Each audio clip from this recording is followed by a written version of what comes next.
Welcome into Pittsburgh Steelers Talk. I am Tom Downey. On tap for today's show, it's all trade rumors. Various players linked to the Steelers via a trade for or even a trade away option.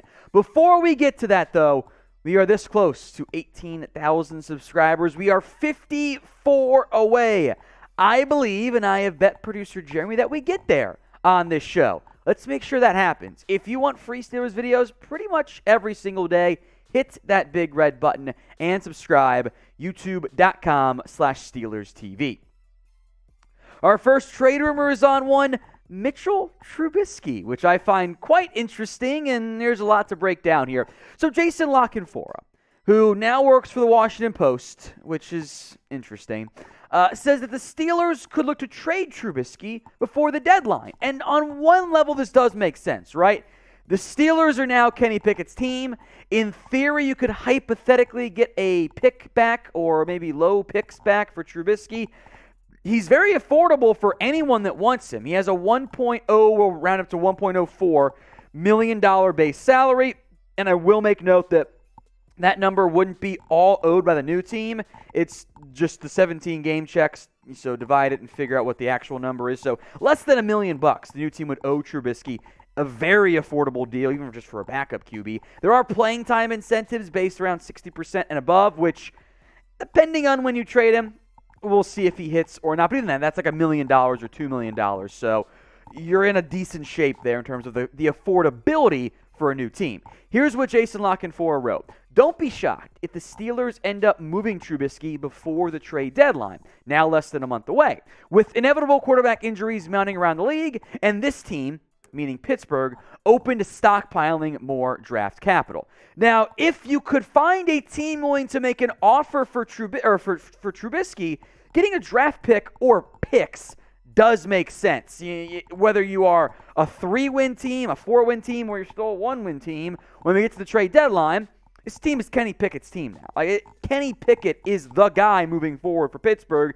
Trubisky is just in place for the veteran backup role. So it ends up not being that different of a conversation as to, well, trading away Mason Rudolph that so many of you have asked about before. And Trubisky's even cheaper if you trade him than Mason Rudolph, which is kind of crazy to think about there. Here's my question, though. What is Trubisky really worth? Other outlets, Pittsburgh Post-Gazette mentioned, I think there was the Giants. Okay. Are they a playoff team with Trubisky? He's not better than Deion Jones. That's the issue. What is Trubisky actually worth right now? Because he hasn't played well. And we can blame some of the supporting cast for sure. We can blame the play calling. That's fine too. But he averaged 5.6 yards per attempt. It wasn't just the Bears' fault that Trubisky was bad. It's that he's just not that great of a quarterback. So if you can get an offer, okay, let's have that conversation. I don't know what type of offer you'll get. And that goes for both Trubisky and for Mason Rudolph, of course. Mason's your QB3 right now. They are both now filling the veteran mentor backup role because it's Pickett's time to shine. So our pinned comments on today's video. Should the Steelers trade Mitchell Trubisky? Y for yes, N for no. This is the pinned comments on today's video. So if the ad break happens to come here on YouTube, it's actually great timing. Take advantage of it. Head down there, Y or N. Let's talk Steelers trade rumors on trading for a player. Deion Jones, mentioned by Bleacher Report as a logical fit for Pittsburgh. And I agree, disagree, a little bit of both, I guess, on this one here. I do want to mention the contract. $1.12 million base salary. The Falcons restructured his deal. They brought it down a ton of money. They're still going to owe a bunch of dead cap, whether they trade him this year or cut him next year, which seems to be the likely outcome here in the end. It is, however, unclear when Deion Jones will be able to return from his shoulder injury, which feels fairly impactful from that standpoint. Jones's tackle numbers have always been pretty darn good. Bleacher Report pitched a better run-stopping linebacker than your Devin Bush, which is we'll get to here in a minute. Deion Jones is not the same guy he was in his prime. Before the injuries, the coverage stuff started to lapse. Maybe he's missing Dan Quinn and Raheem Morris as his defensive guys on that side of the football. But he's not prime Deion Jones anymore. Now, that still might be an upgrade over Devin Bush, which, by the way, my guy, who is doing your style? That is, I mean, I've seen producer Trace has a mustache right now. I I don't know which is worse, his or Devin Bush's. This is just not great. It just ain't working, my guy. I know a lot of you guys aren't sold on Devin Bush or Robert Spillane, so I understand the interest there in adding a linebacker. He's very cheap now. You got to trust the medical, and I think if you do trade for him, you're talking 5th, 6th round pick at the absolute most. Although it's fair to wonder if we get to the trade deadline in 3-ish weeks from now, 3.5 weeks, I should say. Are the Steelers going to be buyers or no? If you don't start winning some games against a tough schedule, buying doesn't make sense for them. So what do you think the Steelers should be at the NFL trade deadline this year? B for buyers, S for sellers. Sound off in the comments section. If you think Pittsburgh's about to go on a run, put some money down. Chatsports.com/bet. Promo code Steelers125. $100 down. An extra $125 for free. Make sure you use that promo code, and you got to put down at least $100 to get that deposit bonus. Now, the betting odds this week, they're on a 5-piece on Pittsburgh to win outright. You're going to make a lot of money. The Bills are massive, massive favorites this week. 14 points. That's one of the higher spreads you'll see for an NFL game. Vegas not buying the Bills, but if you're buying the Steelers, go bet on them, even just to cover. Chatsports.com/bet. Promo code Steelers125. Let's talk trading away Chase Claypool now. A Bills radio host, Nate, I hope I'm pronouncing the last name right, Geary, suggested the Bills trade for wide receiver Chase Claypool. Right on time, since they do play this week, his idea was, when the Steelers lose, was his words, because, Bills radio host, so don't get mad at me. But when the Bills beat the Steelers and Pittsburgh loses, could they shop Claypool? Would you go call for him there since the Bills have some injuries along the offensive or along the receiving core?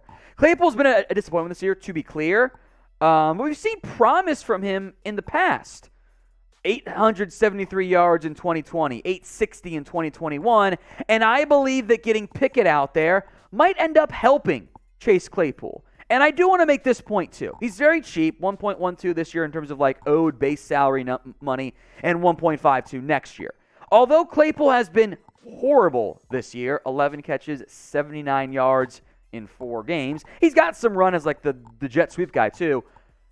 I don't know if it's all Claypool's fault. I think getting Pickett will help him. And I'll make this point too. Even though Calvin Austin is set to return soon, he's been designated to return from IR. We'll see if it's this week, next week, or 3 weeks from now. I don't want to trade away weapons for my rookie first-round pick. I don't want to end up being the Bears where it's we got Darnell Mooney, and oh, God, we suck. I think Deontay Johnson, George Pickens, hopefully Calvin Austin, Miles Boykin, Steven Sims, whatever. Not Gunnar Olszewski, he can't catch anymore and drops all the punts. I don't want to get worse with my playmakers. I would rather be able to run 11 personnel all game long with Johnson, Claypool, Pickens, Freiermuth, and Najee Harris. Yes, it might end up being a disappointment from a fantasy perspective, but if I make my quarterback better, it's a good thing in the end. So what do you guys want to do with Chase Claypool right now before this year's trade deadline? I'm more open at next year's offseason to shop him. But what do you think? T for trade or K for keep? One more trade target now for the Steelers. Clelin Ferrell, once again floated out there by Bleacher Reports. There's a lot of no's from me on this one. A, TJ Watt should be back soon. Now, Ferrell's a defensive end in that 4-3 scheme for the Raiders. He'd be a 3-4 outside linebacker in Pittsburgh. He has a $4.77 million base salary in 2022. He's done nothing all year long. Ferrell, a former top 5 pick that was wow, you're taking him over Josh Allen and Brian Burns, and oops, turns out the media and the fans were right and the Raiders were wrong on that one. Ferrell has had no impact this year. None whatsoever. He's not, honestly, had it not been for his uncuttable contract, Raiders save $0, he'd have been cut already. And yeah, TJ Watt's on IR. You have Alex Highsmith. You're hoping for, better play out of maybe Malik Reed in particular. But is Ferrell better than those guys? Because I don't think he is. 46 career games for Clelin Ferrell, averaging barely a quarterback hit in every other one. A TFL in a quarter of them, and 8 career sacks. Let me be blunt here, since there are no Raiders fans, and I assume very few Clemson fans watching. Clelin Ferrell isn't any good. Why would I pay 4.77? I guess not quite 4.77. It's 4.7 divided by 17 times, 10 games you get of him. why would I pay that amount of money for a guy that makes no impact? So I know he's a household name as a first-round pick, and Bleacher Report tried to trade him for months now.